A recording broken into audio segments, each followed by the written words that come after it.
All right, welcome back. Today we're going to do 8th grade Unit 7, Lesson 2. What I'd like you to do is I'd like you to do the warm-up. And when you do the warm-up, I want you to turn off this recording, do the warm-up, and then turn it back on. Make sure for 1, 2, and 3 that you draw pictures and you think it through. And be sure that you try the bonus. There's no reason you can't do the bonus. So turn this off and then turn it back on when you're done. All right, welcome back. So let's go through this. We have two angles whose sum is 180 degrees. We know that 180 degrees means that we have a straight angle. And if we have two angles that equal 180 degrees, they're straight, so we call them supplementary angles. All right, next it says that we have two angles whose sum is 90 degrees. We know what 90 degrees looks like, and if we have two angles that add to be 90 degrees, they make a corner, and because they make a corner, they are complementary. And complementary means that it equals 90 degrees. And the third type of angle pair that we talked about yesterday are vertical angles. And vertical angles are kind of the easiest ones because they are congruent, same size, same shape. And so they have the same measure. You should have a drawing of this. I'm fortunate I can just shade it in. Back-to-back angles. So this means that if this angle over here, for instance, is 45 degrees, then this angle is also 45 degrees, vertical angles. All right, now hopefully we tried the bonus. Probably the easiest way to start with the bonus is to do vertical angles. We've got a pair of vertical angles there. We've got a pair of vertical angles here. So let's put in these measurements. This one's 120, so this angle is 120. This angle over here is 80, so this angle over here is 80.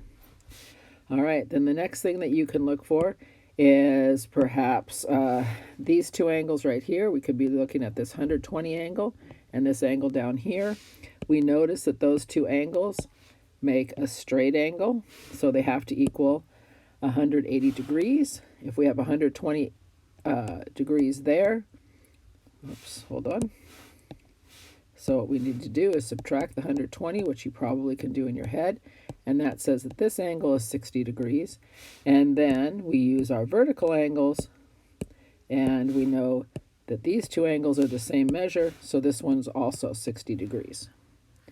We do much the same thing over here. We know you can choose whichever angles you want. These two angles right here are going to go ahead and they're going to make a straight angle. So they have to add to be 180 degrees. We have 80 degrees on the angle that we see, so the other angle has to be 100 degrees. And then we do the vertical angle, which is also 100 degrees. Now the next part takes you back to last year or years past. What we need to focus on now is we need to focus on the fact that this right here is a triangle.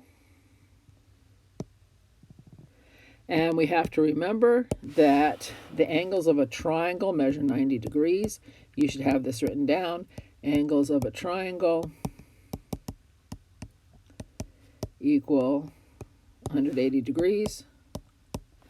So we look, we have a 60 degree angle, we have a 100 degree angle, so we already have 160 degrees. So we take 180 degrees, subtract the 160 degrees, and that leaves us with 20 degrees left for that last corner. So those three corners, let me point them out to you. The three corners, the 20 degrees, the 100 degrees, and the 60 degrees all add to make that 180 degrees. From there, it's just like what we've been working on. These two angles are vertical angles, so this angle at the top would also be 20 degrees.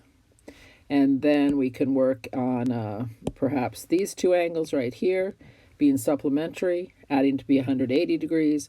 So this would have to be 160 degrees. And then the vertical to that is 160 degrees.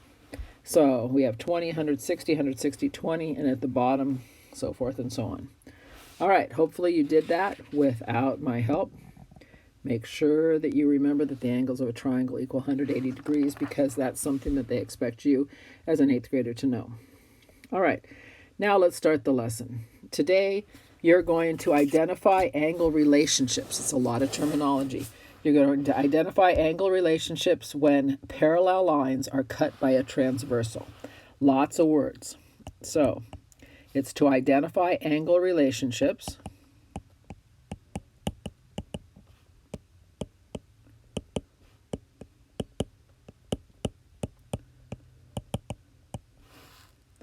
and it's going to be in special situations, and that's going to be when parallel lines are cut by a transversal.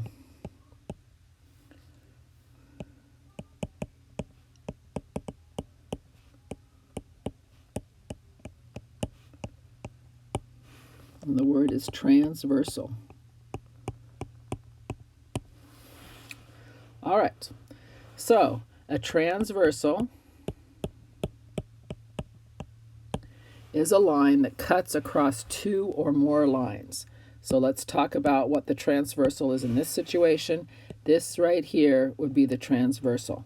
That's the line that cuts across two or more lines. So we have parallel lines that are cut by a transversal. All right, so let's talk about this. If we were in school, I would give you a little piece of wax paper, and what you would do is you would go ahead and make this angle right here, and then we pick up that wax paper, and you would see that that angle right there is exactly the same size as this angle right here. So if the first angle has a measurement, this angle has a measurement. And then we use what we learned from yesterday. If this angle right here is a degrees, then this angle down here is a degrees because they're vertical angles. And again, if this angle is a degrees, then this angle down here is also a degrees because they're vertical angles.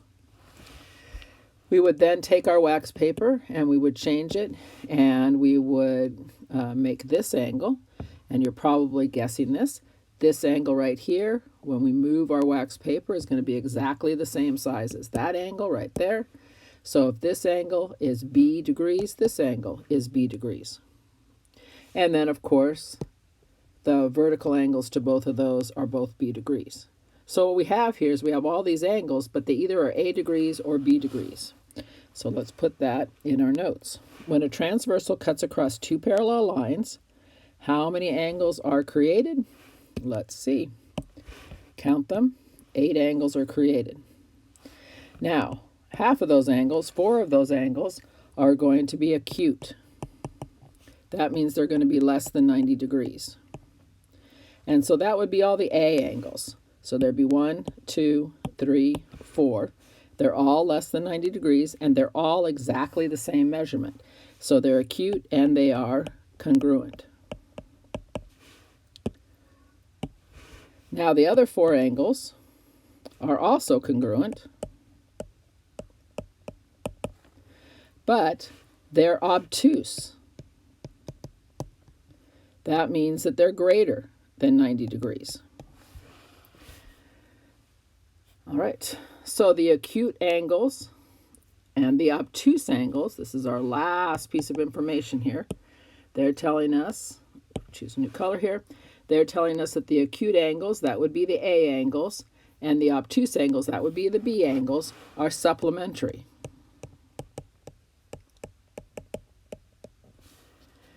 And if you think about it, you'd figure that out, because here's the A, here's the B, and they make a straight line. So the A and the B are supplementary. All right. Now, there's a small little special case. The special case comes when a line is perpendicular, when the transversal is perpendicular. So when the line is a perpendicular transversal, let's draw a perpendicular transversal. Remember, the walls and the floor are perpendicular. They make a right angle. If they don't make a right angle, what would happen is that the ceiling would fall in on us, or it would fall away from us, and we'd be out in the middle of nowhere. So when the transversal is perpendicular, you're going to make all of the angles are going to be right angles. Think about that for a minute. 90 degrees, so this one has to be 90 degrees. 90 degrees, vertical, 90 degrees. They all have to be 90 degrees. So that's a special case of a transversal. When it's perpendicular, all of the angles are right angles. None of them are acute, none of them are obtuse.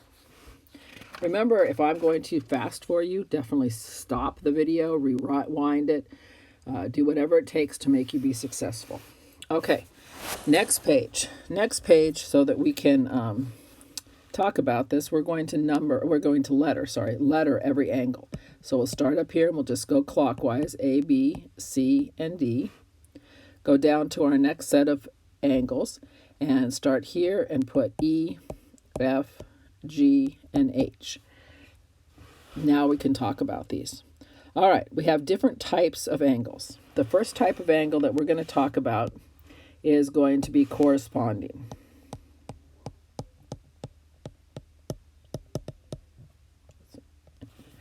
Corresponding angles are angles with the same position.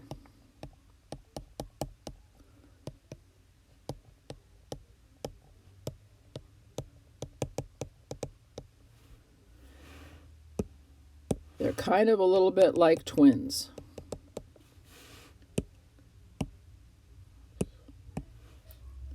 All right, so let's go back up here and let's see some corresponding angles.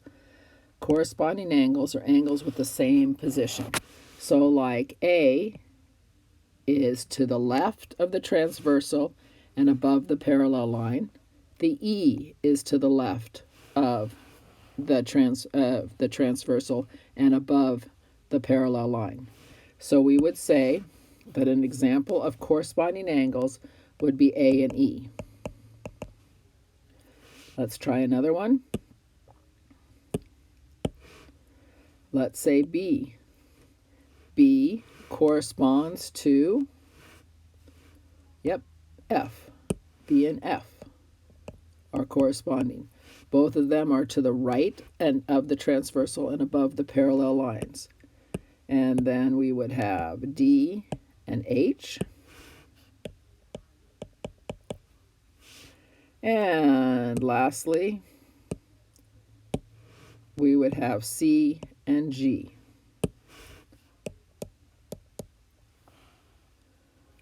All right, that's called corresponding. Now what I'm going to do is I'm going to get rid of that coloring, maybe. So hold on. There we go. Perfect. Okay. And so now the next type of angles that we're going to talk about are called alternate interior angles. Now we're going to talk about those words. They're alternate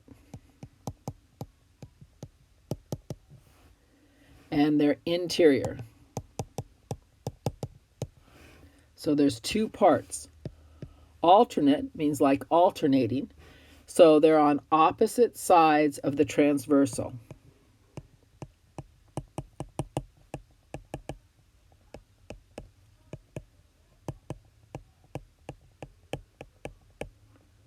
That's what alternate means. One's on the left, one's on the right.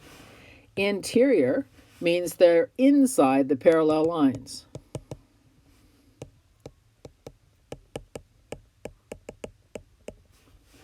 So there's two parts there, opposite sides of the transversal and inside the parallel lines. So let's see if we can find some alternate interior angles. Alternate interior angles, for instance, would be C, it's inside the parallel lines, and E. So C and E would be alternate interior angles. They're on opposite sides of the transversal, but they're inside the parallel lines. There's another pair. See if you can go ahead of me and figure out which ones they'd be. Alternate interior. They have to be inside the parallel lines, and they have to be on opposite sides of the transversal. So the correct answer is D and F. All right. Now, they cannot share the same vertex. We cannot say E and F. So that's, most people don't even think about that. But let's just write that down. Cannot share a vertex, a corner. So they can't touch each other. That's why it's the C and the E and the F and the D. All right. So those are alternate interior angles.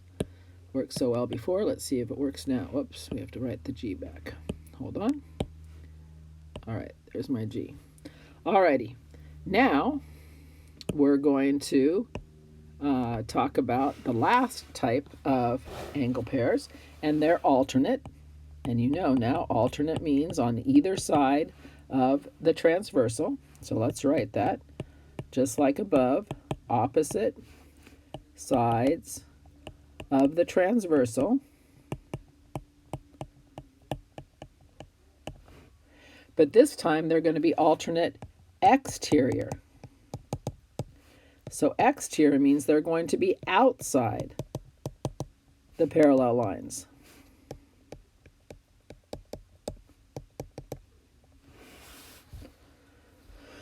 All right, so let's go back up to the picture. Maybe I'll make this smaller here so we can see. So we're looking for two angles that are outside of the parallel lines. So outside the parallel lines would be A, B, E, and G.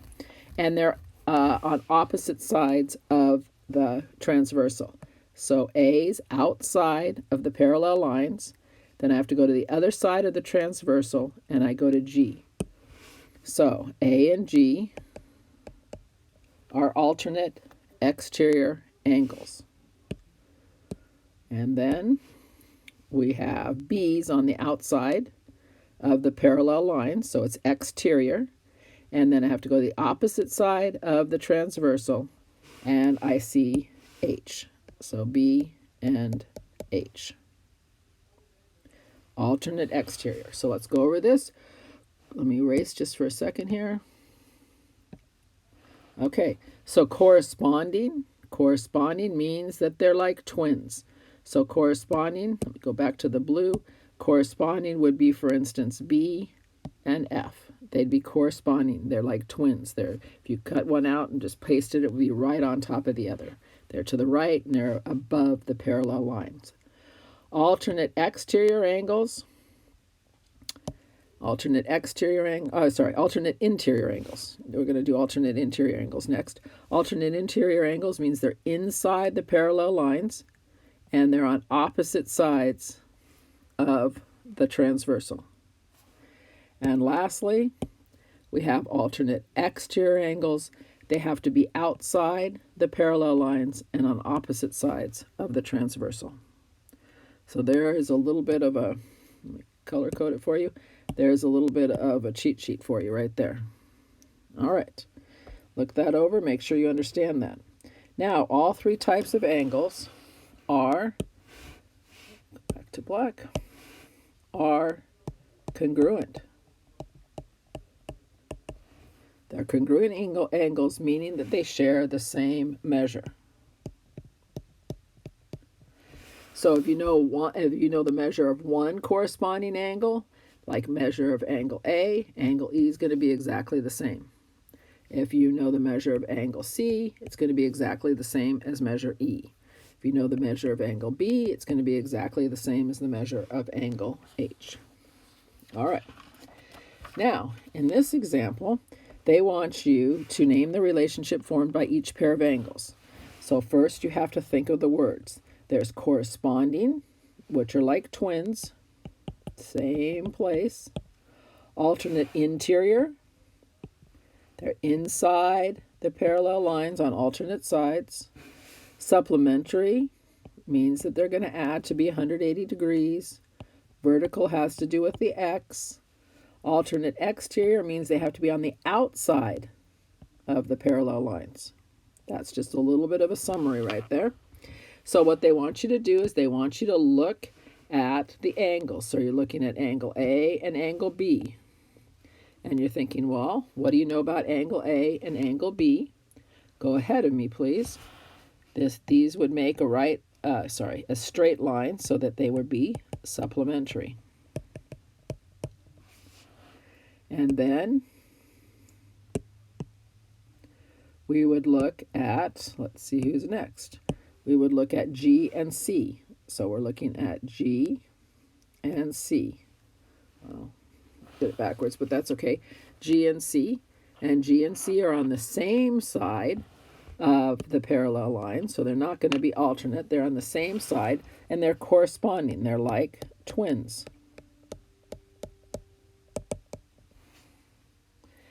We'll do one more. H and A.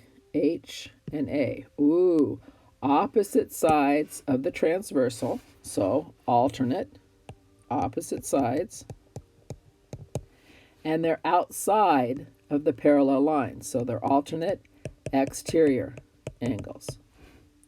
Now what I want you to do is I want you to finish this page. Then I want you to move on to example 2. Example 2 is like what we've done in the past. Example 2, it says in the angle A in the diagram below is 50 degrees. This is 50 degrees. If that's 50 degrees, we all know this is 50 degrees because, yep, vertical angles. And then we all know that this right here, that this angle and this angle make a straight line. So this has to be, yep, 130, because 50 plus 130 equals 180. And then, of course, this is 130 because of vertical angles. And then you start using the new material, what we just talked about. This angle right here is exactly in the same position as this angle right here. So they're corresponding. So this is going to be 50 degrees.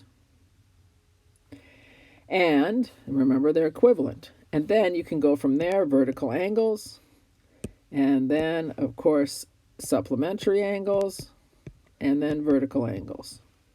So this, you can find all those angles in different ways. If you wanted to, you could have instead talked about perhaps alternate exteriors. And you could have looked at this one right here and said that's outside. So I go to the opposite side of the transversal and the opposite side of the transversal and also outside, and they're the same. You could have used alternate interiors. You could say, well, this is 50, if this is 50 degrees, this is 50 degrees. And these two angles are alternate interiors. They're inside the parallel lines on opposite sides of the transversal, and they are the same measurement. So you can use any of the information above, either the way that I started with it, corresponding angles, alternate exteriors, which I did in black, alternate interiors, which I did in blue.